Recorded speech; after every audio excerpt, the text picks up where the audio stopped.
Bună ziua și bine v-am găsit, o nouă emisiune Cocktail în care promovăm un partid aici la Campus TV. De această dată avem un invitat surpriză de la București, reprezintă Alianța USR Plus. Este vorba despre doamna Clotilde Armand. Sărmâinile, bine ați venit la Buzău. Bine v-am găsit, mă bucur foarte mult că sunt aici la Buzău. Locul 4 pe lista Alianței 2020. Prima femeie! Era să zic 2020. 2020, nu, 2020. Și prima femeie, asta trebuie menționat. Da, domnul Cioloș deschide lista. Așa este. Apoi doi miniștri și dumneavoastră.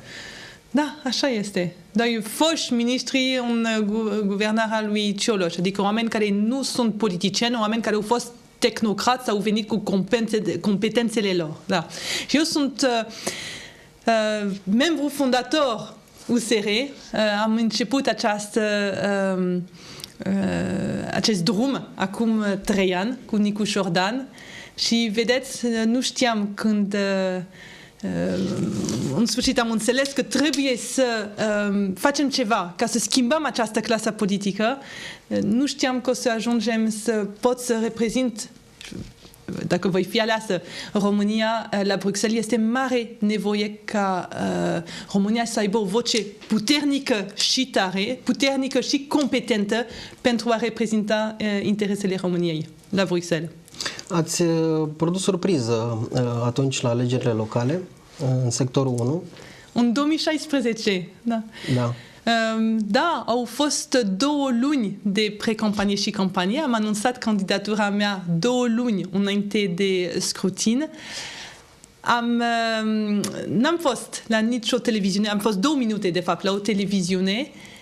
Am fost la fiecare colț de stradă, am vorbit cu fiecare cetățean și în 2 luni am reușit să adun 30% din voturi. Eram total necunoscută și am fost primăriță o noapte, ceea ce nu este suficient pentru a salva Bucureștiul. Un secțiile de votare unde am avut reprezentanți, am câștigat. Un secțiile de votare unde nu am avut reprezentanți, am pierdut. Am cerut renumerarea voturilor în aproximativ 15 secții de votare. Ar fi luat 2 ore pentru a verifica și niciun partid din sistem n-a acceptat. Da, a fost o solicitare respinsă. A fost o solicitare respinsă, chiar dacă matematic vorbind era clar o mică problemă, chiar dacă exit polurile au spus că ar fi trebuit să câștig. V-am spus, în familie suntem matematicieni, eu sunt inginer, dar am făcut și matematică aplicată. Când te uiți la buletinele care au fost anulate și faci niște corelații, îți dai seama că e ceva care merita să renumerăm. Dar partidele vechi, partidele din sistem nu au acceptat. Nu v-a zis cineva atunci bine ați venit în politica românească? Se poate, dar noi vrem să schimbăm aceste practici. Ar fi trebuit să vă întreb totuși mai înainte, cum de-ați acceptat să intrați în politica din România? A fost un drum lung. De când l-am cunoscut pe soțul meu în Statele Unite, unde era student și eu eram studentă, de când l-am cunoscut am fost implicați. Atunci deja scriam președinților Statelor Unite că România trebuie să fie inclusă în NATO. Am făcut un lobbying foarte mare. Încă din anii 90. Din anii 90, da. Sunt căsătorită de 22 de ani cu un român, vedeți? Mulțumesc, știu că aveți și 4 copii. Și avem și o familie frumoasă. Copiii mei se simt bine în România, sunt români jet be jet, nu au niciun accent, nu fac greșelile pe care le fac. Ei sunt Dar nu faceți greșeli, doamnă, dumneavoastră vorbiți românește. Fac câteva greșeli, încerc să le corectez, dar e un pic dificil. Sunt absolut de înțeles. Mulțumesc foarte mult. Dar ei nu fac, așa că sunt în sistemul de educație de stat. Când se duc la Olimpiade naționale, internaționale, ei poartă culorile României, sunt foarte fericiți că sunt români. Așa că și eu am început acest drum spre România de atunci, din anii 90. Am fost activistă mereu. pe stradă am creat, soțul meu cu Nicu Șordan au creat 3 asociații. Una era, de exemplu, așa ca exemplu, ATAC, Asociația Tinerilor pentru Acțiunea Civică. Le spuneam tinerilor că trebuie să se implice, așa vom schimba țara. Nimeni nu ne va face un bine fără ca noi să cerem. Dar am fost ignorați.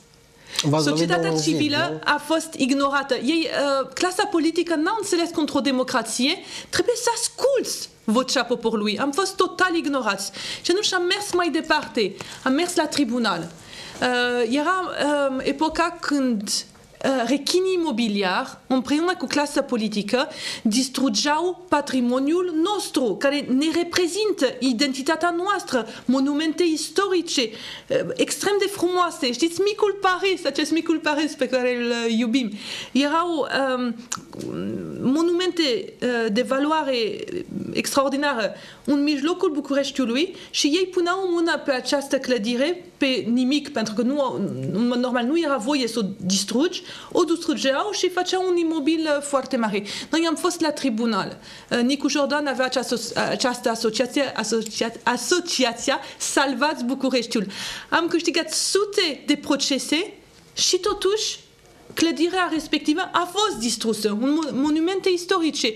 Și am înțeles că pe stradă suntem ignorați, la tribunal suntem ignorați, trebuie să intrăm în politică pentru a putea avea o voce adevărată, pentru a fi ascultați. Și asta am făcut la sfârșitul 2015, când am creat Uniunea Salvați Bucureștiul. Sunt membru fondator, soțul meu este membru fondator și, cum am spus, am candidat în 2016.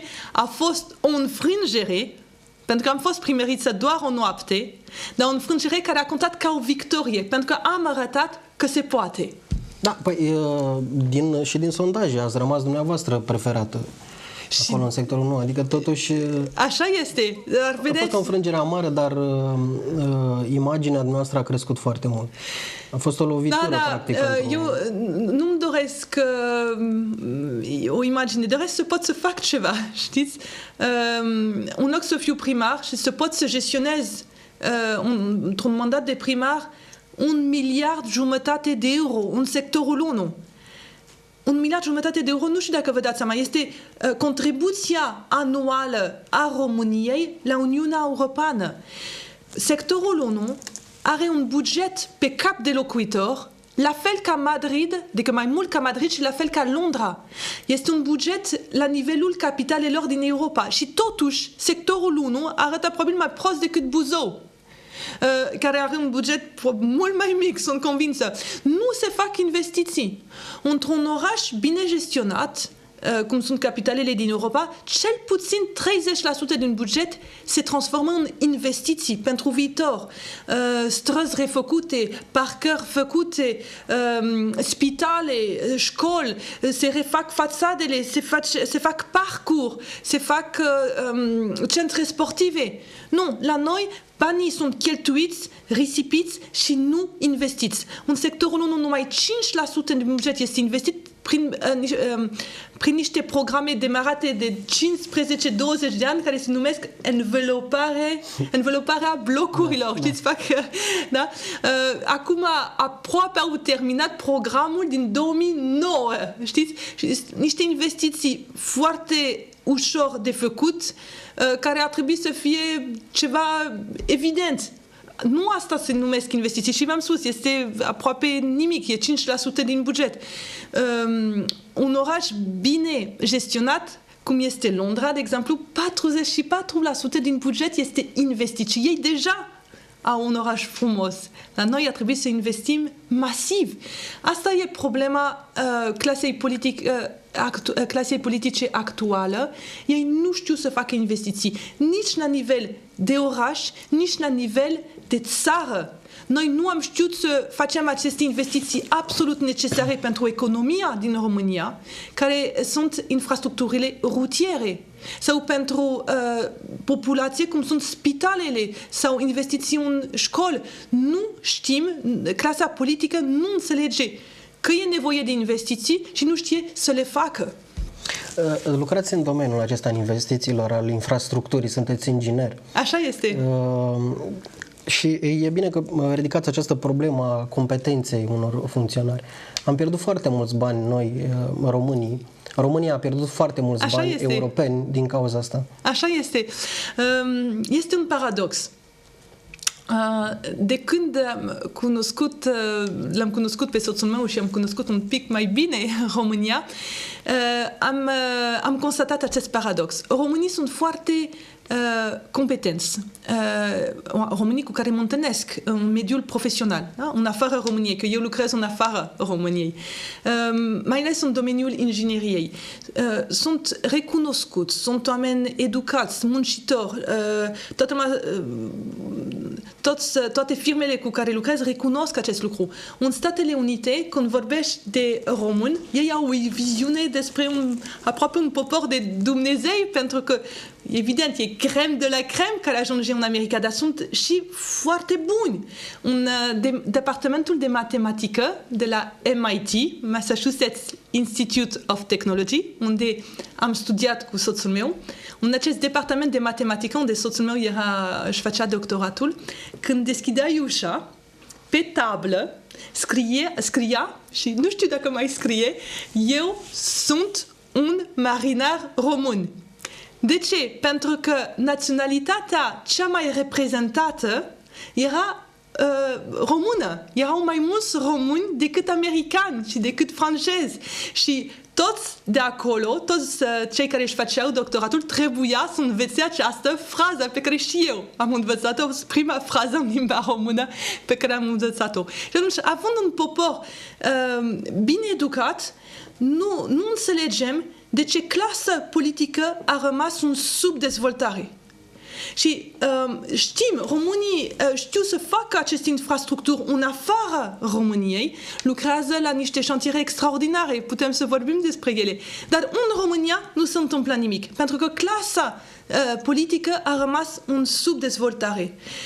Într-o țară cum este Franța, și nu numai, și America și Germania, este elită care formează clasa politică. În toate civilizațiile din lume, vorbim de greci, ei cei mai buni, sau romani, generalul care a reușit să fie un foarte bun strateg militar. Ei devin clasa politică, ei sunt liderii țării. În România, clasa, adică elita, cei mai buni la școală, în niciun caz nu aleg să facă politică. Clasa, adică elita, alege o carieră profesională, alege să lucreze în privat. Dacă aveți un copil foarte dotat la școală, oricum nici nu v-ați gândi să-l duceți în domeniul politic. Nu! Intră la o multinațională, intră în IT, informatică, face ceva care produce valoare, dar românii elita românilor nu se duce în clasă politică și clasa politică a rămas la un nivel foarte slab, foarte scăzut, în subdezvoltare. Sunt oamenii cei mai neșcoliți. Asta trebuie să schimbăm. Și noi, de la USR, asta ne propunem. Nicu Jordan a avut medalia de aur la matematică. Știți ce înseamnă asta? Soțul meu la fel. Amândoi sunt membri fondatori. Sunt cei mai buni din lume. Și ei au spus, ok, noi ne iubim țara, nu e în regulă ca să fie cei mai analfabeți care sunt în clasă politică, trebuie să facem ca celelalte țări și să-i punem pe cei mai buni acolo. Și în loc să continuăm cariera noastră profesională, eu am 22 de ani în ceea ce fac și sunt foarte apreciată și recunoscută, sunt foarte bine plătită, nu din bani publici, din afară. Noi asta vom face. Am reușit carierele noastre, este momentul să dăm înapoi și să construim o țară în care copiii noștri vor sta, ca să nu plece departe de noi. Și în toată lista aceasta pe care o vedeți, lista noastră de candidați, sunt oameni din privat, oameni care au cariere profesionale și care spun acum noi vrem să schimbăm clasa politică și să aducem competențe în acest domeniu, ca să dezvoltăm România. V-am ascultat și nu v-am întrerupt. Da, pentru că, sper că n-a fost prea lung. Pentru că ce a spus acum e o lecție și până la urmă istoria aceasta înființării partidului este o lecție pentru ceea ce se încearcă de foarte mulți ani. Pentru că cu toții ne întrebăm de ce nu sunt căutate elitele și atrase în partide să aibă putere de decizie. Să fie cineva care să fie strateg, să aibă habar de ceea ce se întâmplă într-un anumit domeniu. Adică recent de la Ministerul Educației a venit un ordin așa pe nepusă masă pentru elevii care urmează să susțină admiterea și i-a dat peste cap, adică ordinul ăsta. Total aiurea. Avem des impresia că trăim într-un fel de idiocrație în administrație română, adică nivelul scade, știți? Chiar este îngrijorător. Când am aderat Uniunii Europene în 2007, Uniunea Europeană a spus așa: România nu are infrastructurile de care are nevoie. România intră în Europa cu promisiunea că vom putea să construim împreună aceste infrastructuri. De exemplu, să ne conectăm la rețea de transport european. Bine, s-a gândit în Uniunea Europeană. Cum facem asta? Eu propun să ne bazăm pe capacitatea administrativă, instituțiile din România, dăm banii și ei vor învăța și vor construi aceste infrastructuri. Cu ideea că e mai important să dai o undiță decât să dai pești, știți? Cu această undiță ministerele din România vor învăța să cheltuiască banii, vor învăța să facă aceste infrastructuri. E mai bine decât Uniunea Europeană direct să le facă, să construiască aceste infrastructuri. După 12 ani, de fapt, această capacitate administrativă a scăzut foarte mult. Suntem mult mai puțin capabili acum să facem lucruri la nivel de stat, vorbesc, decât eram în 2007. A fost o greșeală strategică a Uniunii Europene. Ei au crezut că vom învăța, de fapt e invers. Oamenii din ministere care erau competenți, care au învățat, care au știut să folosească fondurile, au plecat. Pentru că ei nu au suportat să aibă niște șefi mai puțin competenți care nu înțelegeau ce făceau. Au plecat chiar în instituțiile din Europa. Și pentru asta, de fapt, mă duc la Bruxelles. Cum puteți de acolo, de la Bruxelles, să schimbați lucrurile? Putem să schimbăm pentru că Europa trebuie să recunoască că a făcut această greșeală strategică și trebuie să profităm de faptul că există în Uniunea Europeană niște instituții care știu să facă aceste infrastructuri și ele și sunt pline de români, sunt români acolo, da? Și cu aceste instituții să facem aceste infrastructuri, să schimbăm strategia, să nu mai fie CNAIR, să nu mai fie ministerele noastre, să fie aceste instituții în colaborare cu instituțiile noastre care să facă, cu procesul de achiziție publică de la aceste instituții, cu avocații de la juriștii de la aceste instituții, să le construim, dar nu folosind doar banii din Europa, folosind competențele din Europa. Și asta vom face. Da, instituțiile astea tot să țină de stat? Sau? Sunt instituții europene. Una se numește, de exemplu, Banca Europeană de Investiții. BEI, da. BEI are acest rol de a da niște bani. Noi, nu rolul acesta ne interesează. Ne interesează rolul BEI-ului în sensul că ei știu să ducă un proiect de la zero la bun capăt. Se înțelege, da? Ei știu să spună, ok, acolo e nevoie de autostradă, facem toate studiile premergătoare, facem toată proiectarea și gestionăm și construcția. Ei știu să facă asta. Asta fac în alte țări. Chiar la aceste proiecte lucrează românii, lucrez eu. Dar în România, noi nu am folosit aceste instrumente. Noi am vrut doar să primim banii și să facem noi, ce nu a ieșit bine. Nu uitați că Europa este a doua putere economică din lume. o putere economică are nu numai bani, are și instituții, și competențe, și profesioniști, și juriști, are de toate, are o putere de retaliere, adică dacă o firmă face ceva care nu-i place, îi spune ești blacklistat și firma aceasta pur și simplu poate să-și închidă ușile. Da, pentru că dacă Uniunea Europeană spune asta, toate instituțiile financiare din lume nu vor mai vrea să lucreze cu firma respectivă. Știți, e ceva foarte puternic. Noi, în România, vrem să folosim banii de acolo, dar nu prea îi folosim și atât. Nu folosim faptul că suntem în această familie puternică. Știți, e ca și cum ești într-o familie și vrei numai că părinții dai să-ți dea banii, dar nu-ți dau forța lor. Ei nu sună acolo, ei nu fac, știți? Noi nu știm să folosim Europa. Eu care cunosc Europa, care vorbesc limba occidentalilor, care cunosc nevoile României și știu să explic asta celor din Europa, voi schimba asta. Cum este văzută România la Bruxelles? Sunt două lucruri. Este clasa politică din România și sunt românii. Da? Sunt două lucruri total diferite. Clasa politică este văzută foarte prost pentru că nu sunt oameni la nivelul lor. Ei vor, știți, oameni profesioniști, așa, vor să lucreze cu oameni profesioniști. N-ar trebui să intervină și orgolul nostru de români. Nu, pentru că românii nu se recunosc în clasa politică. Românii nu sunt recunosc. Și românii sunt apreciați, v-am spus asta. Sunt foarte apreciați. Să nu credeți că occidentalii nu știu să facă diferența. Știu foarte bine. Ei înțeleg ce înseamnă clasa politică și ei au problemele lor cu clasa politică. Arată cu degetul către politicieni. Bineînțeles. Bineînțeles. Dar ce credeți? Credeți că în Franța oamenii nu știu să facă diferența între cetățeni și politicieni? Evident că știu. Nu, românii sunt apreciați. Eram în mașină spre Buzău și aveam o prietenă care m-a sunat pentru că îmi spunea dentista mea care este din România va vota cu tine. Dar francezii au dentiști români, medici români și ei apreciază foarte mult.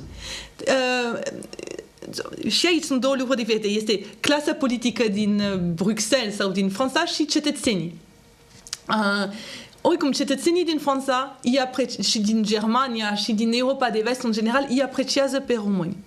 Și este și un aspect care trebuie să-l menționez. E faptul că francezii nu vor, dar nemții la fel, ca românii să aibă salarii mici care pentru ei este o concurență neloială. Vă explic. Dacă dumneavoastră sunteți în Franța, lucrați 35 de ore pe săptămână și aveți un salariu mare, v-ar conveni ca europenii din Est să vină cu o forță de muncă, adică puterea de muncă mult mai mare și cu un salariu mult mai mic? Nu, pentru că pe dumneavoastră vă trage în jos, știți? Ei numesc asta dumping social. Am studiat un pic oferta electorală a partidelor din Franța, pentru că familia mea mi-a trimis, m-am uitat. Toate partidele spun vrem ca europenii din Est să aibă salarii mari. Da, este o temă de discuție foarte dezbătută chiar în ultima perioadă. Există niște discrepanțe totuși. Da, cei din Vest ar dori ca românii să aibă un trai decent și salarii bune, pentru că nu vor această concurență neloială. Bine, ar dori și la nivel uman, bineînțeles, ei vor ca românii să se simtă bine, ei se simt frați, simt o solidaritate, asta da, dar și la nivel de buzunar, dacă vreți. Pentru ei lor nu le convine faptul că România au salarii mici, pentru că pentru ei este un dezavantaj foarte mare. Și atunci vreau să fie foarte clar. Cetățenii din Vest vor neapărat ca Europa din Est să crească, să se dezvolte. Dacă unii spun invers, este o paranoia stupidă, care nu înseamnă că n-au fost acolo, n-au vorbit cu cetățenii de acolo. Ei spun, în orice caz, vrem o Europa care investește în țările din Est, ca ei să ajungă la nivelul nostru. Așa îți doresc cei din Vest. Ne întrerupem, doamnă, pentru o scurtă pauză de publicitate, Sigur. pe care revenim la discuția noastră. Revenim imediat.